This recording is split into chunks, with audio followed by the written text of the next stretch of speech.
okay আজি আমি আৰম্ভ কৰিম চেপ্টাৰ 2 সায়েন্সৰ চেপ্টাৰ 2 যাৰ নাম হৈছে এসিড বেস এন্ড সল্ট নাইবা এসিড খাৰ আৰু লৱণ ওকে এসিড খাৰ আৰু লৱণ এই তিনটা বস্তুৰ ওপৰত আমাৰ চেপ্টাৰটো ফিনিশ হ'ব আমাৰ এফালৰ পৰা আমি চেপ্টাৰটোত থকা মূল টপিক বিলাক আমি ডিসকাস কৰি যাম শেষত আমি কোৱেশ্চন আনসাৰ বিলাক ডিসকাস কৰিম এনেকৈ চেপ্টাৰটো আমি ফিনিশ কৰিব লাগিব প্ৰথম কথা হ'ল এই চেপ্টাৰৰ পৰা প্ৰথম ইম্পৰ্টেন্ট কোৱেশ্চনটো হৈছে কি সূচকৰ ভিতৰত প্ৰথম প্ৰশ্নটো আহে যে লিটমাছ কি আমাৰ লিটমাছৰ ওপৰত কিছুমান প্ৰশ্ন আহে দেখা পোৱা যায় যে লিটমাছ আমি প্ৰথম লিটমাছৰ বিষয়ে চাম যে লিটমাছ আসলে কি হয় প্ৰথম মানে পইণ্টটো হৈছে লিটমাছ এবিধ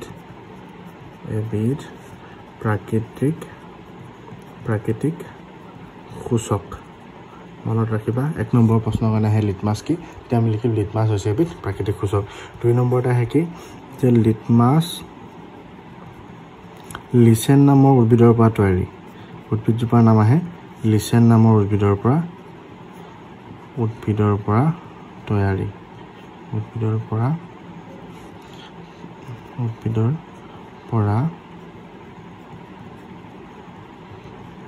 তৈয়াৰী ঠিক আছে তাৰ পিছত 3 নম্বৰ পইণ্ট আহে কি যে লিটমাছৰ বৰ্গটো কি যে লিটমাছ যোনজোপা উদ্ভিদ তাৰ বৰ্গটো কি হেতু আহে আমাৰ থেলোফাইটা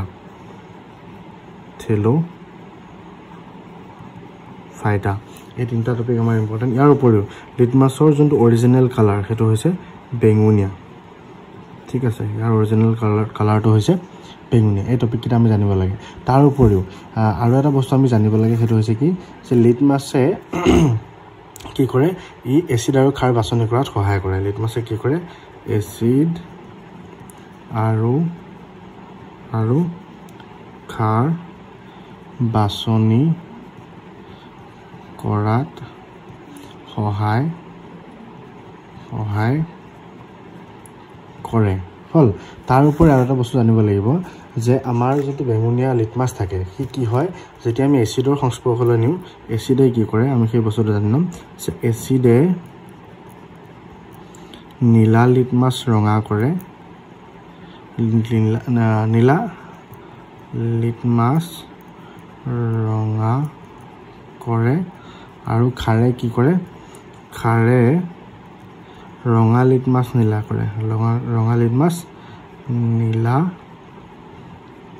কৰে এই বস্তুকিটা আমি জানি থম লিটমাছৰ বিষয়ে আমি এইকিটা বস্তু জানিলে হৈ যাব ঠিক আছে লিটমাছৰ পৰা যি প্ৰশ্ন নহক ইহঁতৰ ভিতৰতে আমাৰ প্ৰশ্ন আহা দেখা পোৱা যায় ওকে তাৰ পিছত আমাৰ আহে কি যে সূচক সাধাৰণতে দুই প্ৰকাৰৰ হয় প্ৰথমটো হৈছে প্ৰাকৃতিক সূচক যে এসিড আৰু খাৰ বাছনি কৰিবলৈ যেটো আমি সূচক ব্যৱহাৰ কৰো তাৰ ভিতৰত প্ৰথমটো হৈছে প্ৰাকৃতিক সূচক আৰু দ্বিতীয়টো হৈছে কি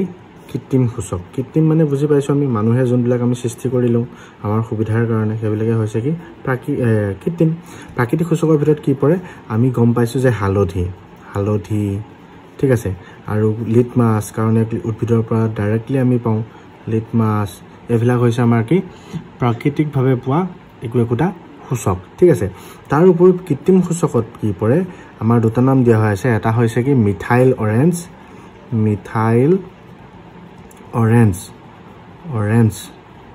আৰু দুই নম্বৰটো হৈছে ফিনলফথেলিন ওকে এটা হৈছে আমাৰ কৃত্ৰিম সূচক এই সূচকবিলাকে কি কৰো বাৰু আমি এসিড আৰু খাৰ এটা বাছনি কৰো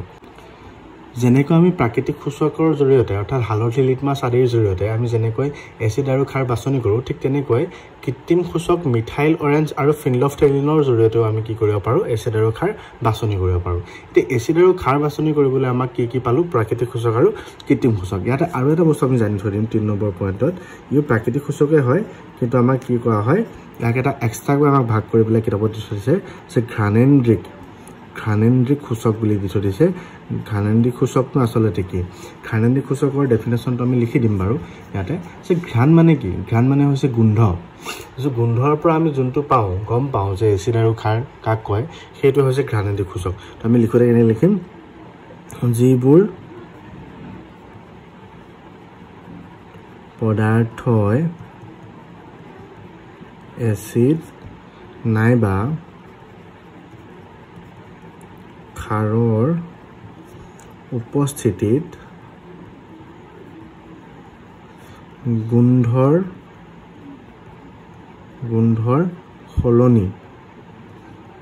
সলনি কৰে তাক ঘ্ৰাণেন্দ্ৰিক সূচক বুলি কোৱা হয় ঘ্ৰাণেন্দ্ৰিক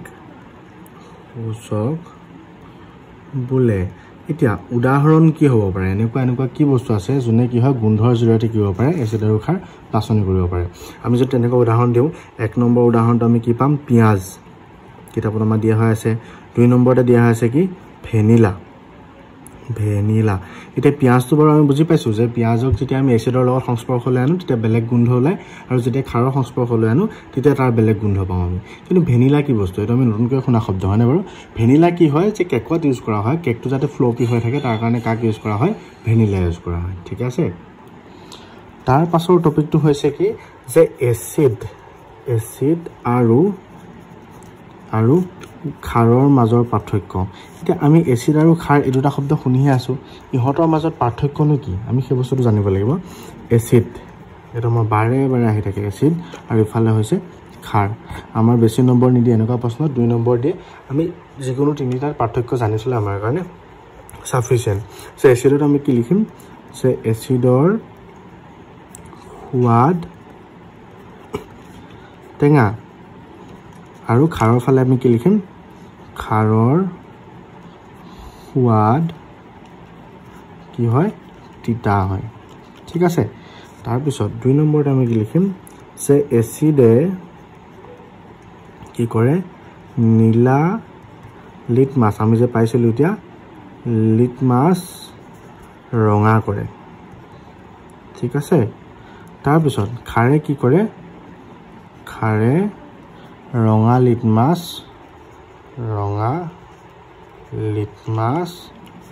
নীলা কৰে ঠিক আছে এই বস্তুকেইটা আমি জানি থবৰ কাৰণে লাগিব তাৰ পিছত 3 নম্বৰত আৰু এটা পাৰ্থক্য আমি লিখি থৈ দিওঁ এটো আমাৰ কেমিক্যাল ডিফাৰেন্সেস যে এচিডে কি কৰে H+ আয়ন মুক্ত কৰে আমি এতিয়া এনেকৈ জানি থৈ দিওঁ যে এচিডে কি মুক্ত কৰে H+ আয়ন মুক্ত কৰে আৰু ক্ষাৰে তাৰ বিনিময়ত কি কৰে ক্ষাৰে OH- আয়ন মুক্ত কৰে ক্ষাৰে কি কৰে OH- আয়ন মুক্ত কৰে ক্ষাৰে OH- আয়ন মুক্ত কৰে বুজি পাইছনে বাৰু এচিডে কি কৰে আমি গোটেইটা পঢ়া আকৌ চাই দিওঁ এচিডৰ সোৱাদ টেঙা ক্ষাৰৰ সোৱাদ তিতা এচিডে নীলা লিটমাছ ৰঙা কৰে ক্ষাৰে ৰঙা লিটমাছ নীলা কৰে এচিডে H+ আয়ন মুক্ত কৰে আৰু ক্ষাৰে কি কৰে OH- আয়ন মুক্ত কৰে বুজি পাইছো তাৰ পিছৰ টপিকটো হৈছে এচিডে ধাতুৰ লগত কৰা বিক্ৰিয়া এটা আমাৰ পৰীক্ষাত প্ৰশ্ন কেনেকৈ আহে যে এচিডে ধাতুৰ লগত বিক্ৰিয়া কৰিলে কি গেছ উৎপন্ন হয় তেনেকেও কেতিয়াবা আহে যে কি গেছ উৎপন্ন হয় আমি জানি থৈ দিওঁ যে হাইড্ৰোজেন গেছ আমাৰ উৎপন্ন হোৱাৰ লগতে ধাতুটোৰ লৱণ উৎপন্ন হয় এটা কথা হল কি যে পৰীক্ষাত প্ৰশ্ন কেনেকৈ আহে যে এচিডে ধাতুৰ লগত বিক্ৰিয়া কৰিলে হাইড্ৰোজেন গেছ উৎপন্ন হয় ইয়াক তুমি প্ৰমাণ কৰা এটা কেনেকৈ প্ৰমাণ কৰিবা প্ৰথম কথা হল সেইটো প্ৰমাণ কৰিবলৈ আমাক কি লাগিব এডাল ষ্টেন লাগিব ঠিক আছে এটা পৰীক্ষানল লাগিব তাৰ পিছত এডাল আমাক কি লাগিব লঘু সালফিউৰিক এসিড লাগিব আমাক জিংকৰ টুকুৰা লাগিব এফালে জ্বলি থকা মম লাগিব এফালে সাবুনৰ এটা দ্ৰৱ লাগিব তেতিয়াহে আমি কি কৰিব পাৰিম তাক ধুনীয়াকৈ পৰীক্ষা কৰি পেলাই প্ৰমাণ কৰিব পাৰিম যে এচিড এটাই ধাতুৰ লগত বিক্ৰিয়া কৰিলে কি গেছ উৎপন্ন হয় হাইড্ৰোজেন গেছ উৎপন্ন হয় ছবিটো মই আঁকি থৈ দিছো পৰীক্ষাত তোমালোকে আঁকিব লাগিব ছবিটোত বেছি নম্বৰ নাথাকে ছবিটোত তোমালোকে বেছি লাগি থাকিব নালাগে বস্তুখিনি আমি এক্সপ্লেইন কৰিব পাৰিব লাগিব আৰু বস্তুবিলাক কোনটো বস্তু কি কয় সেইখিনি আমি মনত ৰাখিব লাগিব ধুনীয়াকৈ মই লিখি লৈছো তোমালোকে এনেকৈ লিখি লবা কিতাপত দিয়া হৈ আছে ছবিটো এতিয়া চোৱা এক প্ৰমাণ কৰিবলৈ আমি কি কৰিলো যোনটো পৰীক্ষানল আছিল পৰীক্ষানলটোত কি কৰিলো আমি জিংকৰ টুকুৰা এটা দি তাত কিছুমান লঘু সালফিউৰিক এসিড কি কৰিলো জুলীয়া দ্ৰৱ আমি ইয়াত ৰাখি থলো এতিয়া লঘু শব্দটোৰ অৰ্থ কি লঘু মানে হৈছে কি যে আমাৰ আগতো আমি পাইছো লঘু শব্দটো লঘু মানে হৈছে কি যে আমি যদি 100 লিটাৰ পানীত যদি 10 ml মান যদি আমি সালফিউৰিক এসিড ইউজ কৰিছো তাত দি দিছো হেতু হৈছে লঘু কাৰণ ডাইৰেক্টলি আমি সালফিউৰিক এসিড আমি কোনো মানে প্ৰ্যাকটিক্যালত ইউজ কৰিব নোৱাৰো কি হৈ যাব আমাৰ কাৰণে বিপদজনক হৈ পৰিব সেই কাৰণে আমি কি কৰো লঘু ব্যৱহাৰ কৰো বুজি পাইছা না এটা চোৱা আমি লঘু সালফিউৰিক এসিড কি কৰিছো এই পৰীক্ষানলটোত ৰাখিছো তাতে জিংকৰ টুকুৰা এটা দি দিছো আৰু বন্ধ যোনটো পৰীক্ষানল সেই নলীটোৰে সৈতে আমি এডাল নলী নিৰ্গম নলী কানেক্ট কৰি দিছো আমি এটা সাবুনৰ দ্ৰব্য থকা এটা পাত্ৰ আমি সংযোগ কৰি দিছো এতিয়া ইয়াত কিছু সময় ৰখাৰ পিছত জিংকৰ টুকুৰাটোৱে লঘু সালফিউৰিক এসিডে কি হ'ব বিক্ৰিয়া কৰিব বিক্ৰিয়া কৰাৰ ফলত ইয়াত যেটো গেছ উৎপন্ন হ'ব হেতু হৈছে হাইড্ৰজেনৰ বুটবুট কেনেকৈ আমি গম পাম কাৰণ ইয়াৰ পৰা যোনটো গেছ ওলাইছে সি এই তোমাৰ পৰীক্ষানলটোৰ পৰা নিৰ্গম নলীৰে হৈ ক'ত পৰিবগৈ সাবুনৰ পানী থকা যোনটো দ্ৰব্য বা পাত্ৰ সেই পাত্ৰটোত পৰিবগৈ পৰাৰ পাছত তাৰ পৰা যেহেতুকে হাইড্ৰজেন পানীৰ তলত থাকিব নোৱাৰে সি পাতল হয় সি লাহে লাহে বুটবুট কৰি ওপৰলৈ উঠি আহিব উঠাৰ লগে লগে আমি যদি জ্বলি থকা মমডাল যদি সেই বুটবুট বিলাকত লগাই দিওঁ তেতিয়া ফটফট শব্দ কৰি হাইড্ৰজেন গেছটো জ্বলিবলৈ আৰম্ভ কৰিব এতিয়া আমি এইটোকে কেনেকৈনো লিখিলে আমাৰ ভাল হ'ব সেইটোকে আমি লিখি পেলাই দেখাই দিম কিন্তু এই বস্তুটো আমাৰ 4 মাৰ্কছৰ কাৰণে আমাৰ কোৱেশ্চন আমাৰ আহি থাকে ঠিক আছে এতিয়াটো 4 মাৰ্কছৰ কোৱেশ্চন খুব কম আহে তো 3 মাৰ্কছৰ কাৰণে এইটো কোৱেশ্চন আহি যাব পাৰে তো আমি চাই যোৱাটো ভাল ঠিক আছে ওকে আমি কি লিখিম যে এসিডে ধাতুৰ লগত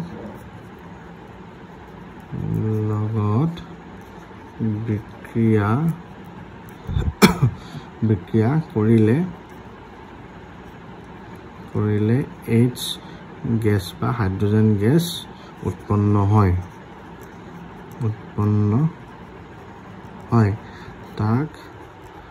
প্ৰমাণ কৰিবলৈ আমাক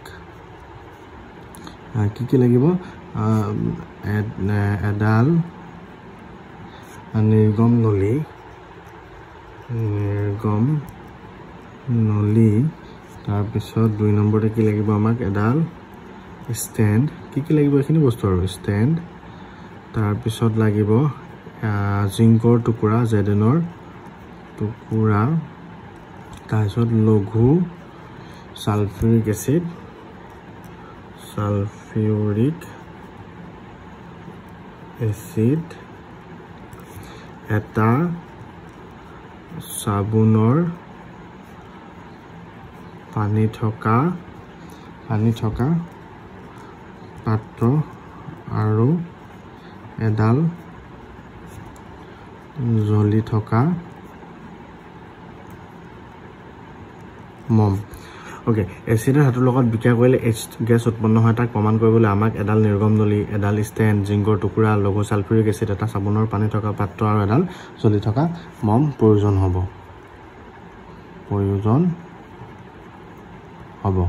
হল ওকে তাৰ পিছত আমি কেনেকৈ মানে লিখনটো আমি কেনেকৈ লিখিম ঠিক আছে আমি কেনেকৈ লিখিম যে আমাৰ পৰীক্ষানলটোত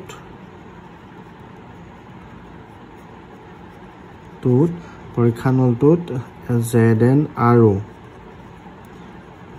সালফিউৰিকৰ লঘু অংশ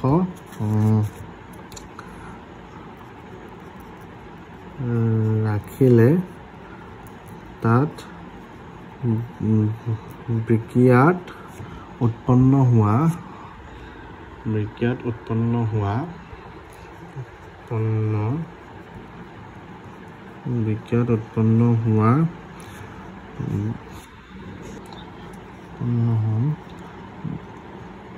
H গেছ নিৰ্গম নলীৰে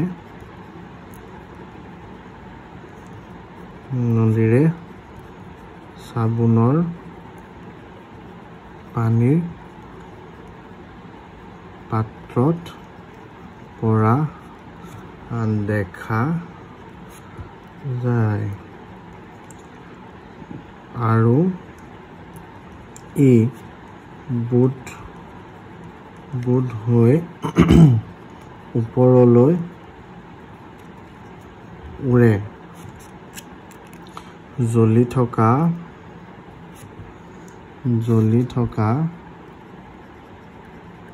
মন ওচৰলৈ আনিলে ই ফট শব্দৰে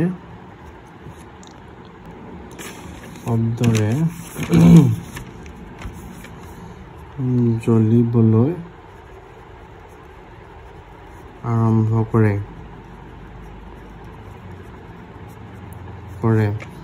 অৰ্থাৎ উৎপন্ন হোৱা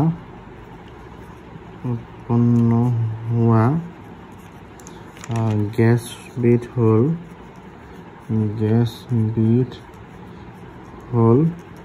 H মানে হাইড্ৰোজেন কিয়নো H জ্বলে আৰু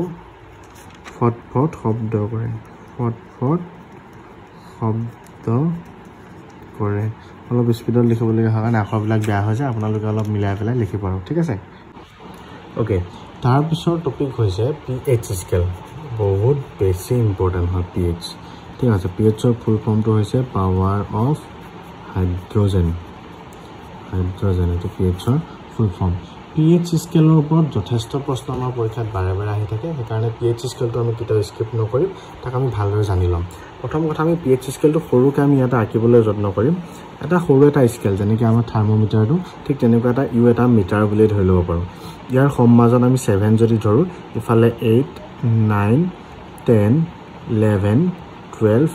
13 আৰু একে মূৰত আছে 14 এফালে 6 5 4 3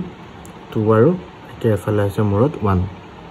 এই যোনটো হাতত আছে এই মানে মিড পইণ্টত যোনটো আছে তাক আমি কি বুলি কওঁ তাক আমি প্ৰথম বুলি কওঁ pH স্কেলৰ জৰিয়তে আৰু যিমান হাতৰ পৰা এফালে বাঢ়ি যাব 8 9 10 11 12 13 ইহঁতক আমি কি বুলি কওঁ খাৰ বুলি কওঁ আৰু হাতৰ পৰা আগফালে যিমান কিটা নাম্বাৰ আছে ইহঁতক কিহৰ নাম্বাৰ বুলি ধৰা হয় এচিডৰ নাম্বাৰ বুলি ধৰা হয় এটা কিনো এইবিলাক নাম্বাৰ প্ৰথম কথা pH স্কেলটো হৈছে কি যে এই এচিড আৰু খাৰৰ গ্ৰাহতা জোখা স্কেল যে এচিডটো কিমান পাৱাৰফুল খাৰটো কিমান পাৱাৰফুল তাৰ পাৱাৰ কিমান আছে এইবিলাক জুখিবৰ কাৰণে কি কৰা হয় pH স্কেল ব্যৱহাৰ কৰা হয় ঠিক আছে নে বাৰু এটা pH স্কেলটো আমি কিহৰ কামত ইউজ কৰোঁ ধৰি লোৱা যদি ইয়াতে মই কি কৰিছোঁ ইয়াৰ এটা মিড পইণ্ট বা এনেকুৱা চুকত এটা কি থাকে পইণ্ট থাকে য'ত আমি কি কৰোঁ এচিড নাইবা খাৰৰ কিছু পৰিমাণ আমি ইয়াত এটা ডেমো দি দিওঁ ঠিক আছে দিয়াৰ লগে লগে কি হৈ যায় তাত pH স্কেলটো তোমাৰ কাটাডাল ঘূৰিব যোনফালে যাব হাততকৈ যদি তললৈ আহে আমি গম পাম এচিড আৰু হাততকৈ বেছি ওপৰলৈ গ'লে আমি কি গম পাম ই হৈছে খাৰ ঠিক আছে হাততকৈ তললৈ যিমান আহিব সিমান পাৱাৰফুল এচিড যেনেকৈ 6ত কোন থাকে গাখীৰ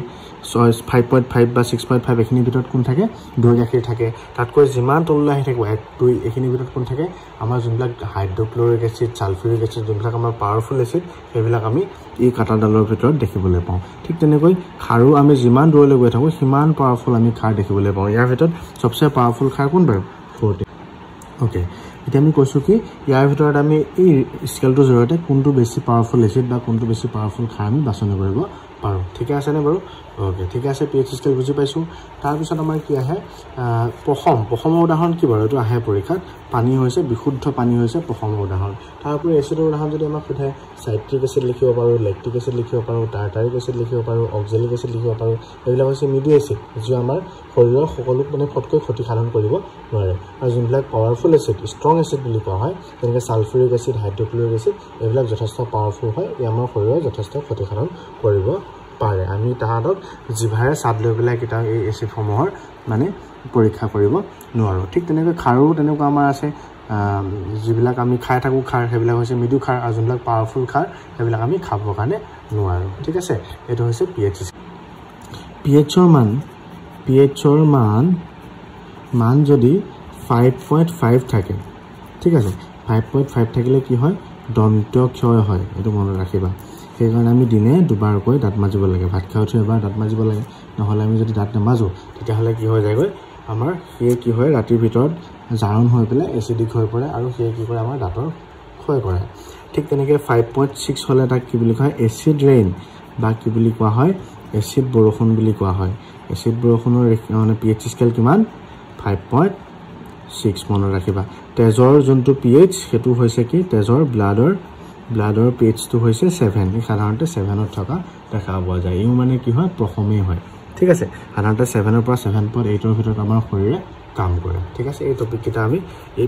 বস্তু কিটা আমি মনত ৰাখিব লাগিব তাৰ পিছৰ টপিকটো হৈছে bleaching powder okay bleaching powder ইয়াৰ পৰা প্ৰশ্ন আমাৰ বাৰে বাৰে আহি থাকে কাৰণ আমি চাব লাগিব ইয়াৰ ৰাসায়নিক নাম বা ৰাসায়নিক সংকেত কি ৰাসায়নিক সংকেত প্ৰথমেটো বহুত ইম্পৰ্টেন্ট হয় ৰাসায়নিক সংকেত একদম মানে ফুলটো এটো পাহৰিব নালাগে ৰাসায়নিক সংকেত CaOCl2 ঠিক আছে এটো হৈছে ব্লিচিং পাউডাৰ ৰাসায়নিক সংকেত আমাৰ ব্লিচিং পাউডাৰ ৰাসায়নিক সংকেতটো গম পালো যে CaOCl2 okay calcium oxygen chloride বুলি কোৱা হয় তাৰ পিছত ইয়াৰ ব্যৱহাৰ আহে ব্লিচিং পাউডাৰৰ ব্যৱহাৰ এটো ইম্পৰ্টেন্ট হয় এক নম্বৰতে আহি যায় আমি কি লিখিম যে বিভিন্ন ৰাসায়নিক উদ্যোগত জাৰক পদাৰ্থ হিচাপে বা আমি ৰাসায়নিক উদ্যোগত জাৰক পদাৰ্থ হিচাপে ব্যৱহাৰ হয় দুই নম্বৰতে কি আহি যায়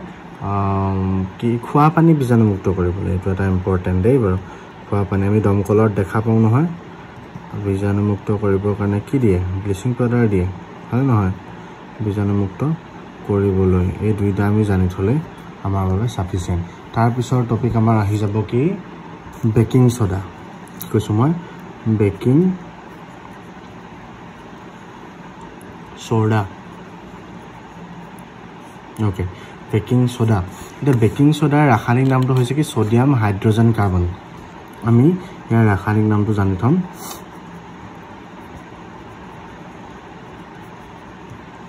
কি কৈছো মই সোডিয়াম হাইড্ৰোজেন কাৰ্বনেট মানে CO3 এটো আমি এনেকৈ লিখিলেও হ'ব নহলে সোডিয়াম হাইড্ৰোজেন কাৰ্বনেট বুলি লিখি দিলেও হ'ব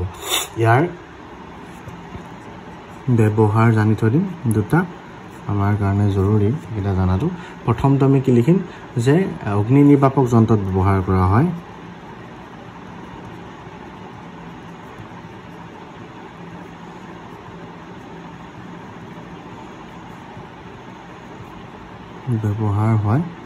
তাৰ পিছত দুই নম্বৰতে আমি কি লিখিম যে মানে আমাৰ কি বুলি হিচাপ কৰে যে পেটৰ অতিৰিক্ত এসিড প্ৰশমিত কৰিবলৈ কি কৰে এক ব্যৱহাৰ কৰা হয় বা আমি শৰ্টকে লিখি দিম অম্লনাশক হিচাপে ব্যৱহাৰ কৰা হয় অম্লনাশক হিচাপে ব্যৱহাৰ হয় ঠিক আছে এটো হৈছে বেকিং সোডা ঠিক আছে তাৰ পিছত আমাৰ নেক্সট টপিক কি আহি যাবগৈ ইম্পৰ্টেন্ট টপিক হৈছে কাপোৰ ধোৱা সোডা কি কৈছো মই কাপোৰ ধোৱা সোডা ঠিক আছে কাপোৰ ধোৱা সোডাৰ ওপৰত আমাৰ প্ৰশ্ন আহা দেখা যায় ইয়াৰ বিশেষকৈ ব্যৱহাৰ আহে এক নম্বৰতে ব্যৱহাৰ কৰাত কি লিখিম ঘৰুৱা সাফাই কামত ব্যৱহাৰ হয় দুই নম্বৰতে আহি যায় কি আৰু এটা মানে কঠিন পানী কোমল কৰিবলৈ ব্যৱহাৰ কৰা হয় কঠিন পানী কোমল কৰিবলৈ ব্যৱহাৰ কৰা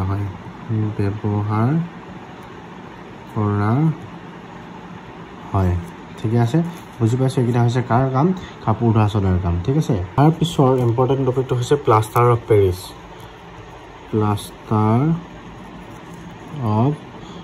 পেৰিছ এটো বস্তু আমাৰ ইম্পৰ্টেন্ট পৰীক্ষাত বাৰে বাৰে আহি থাকে প্লাষ্টাৰ অফ পেৰিছ তে প্লাষ্টাৰ অফ পেৰিছ কাক কয় আমি যে কওঁ হাড় ভাঙিলে কাৰোবাৰ যদি হাত ভাঙে ভৰি ভাঙে তে কি কৰে যে ডক্টৰে প্লাষ্টাৰ কৰিবলৈ কৈছে সেইটো হৈছে প্লাষ্টাৰ অফ পেৰিছ ঠিক আছে ইয়াৰ যোনটো ৰাসায়নিক সংকেত সেইটো আমি লিখি দিছো ক্যালসিয়াম সালফেট হেমিহাইড্ৰেট ঠিক আছে ক্যালসিয়াম সালফেট হেমিহাইড্ৰেট এটো হৈছে তাৰ প্লাষ্টাৰ অফ পেৰিছৰ কি হৈছে ৰাসায়নিক সংকেত এটা আমি জানি থব লাগে এতিয়া আমাক কয় যে কেতিয়াবা প্লাষ্টাৰ অফ পেৰিছ কি যেতিয়া আমি লিখিম জিপসামক 373 কেলভিন উষ্ণতাত উতলালে কি পোৱা যায় এটো প্লাষ্টাৰ অফ পেৰিছ পোৱা যায় ঠিক আছে প্লাষ্টাৰ অফ পেৰিছ পোৱা যায় মানে CaSO4 হাফ H2O মানে ক্যালসিয়াম সালফেট হেমিহাইড্ৰেট পোৱা হয় বা পোৱা যায় ইয়াৰ ব্যৱহাৰ কি ব্যৱহাৰ প্লাষ্টাৰ পেৰিছ কে ব্যৱহাৰ কৰা হয় যে ভগা বা ভঙা একে আৰু হাড় জোৰা লগাবলৈ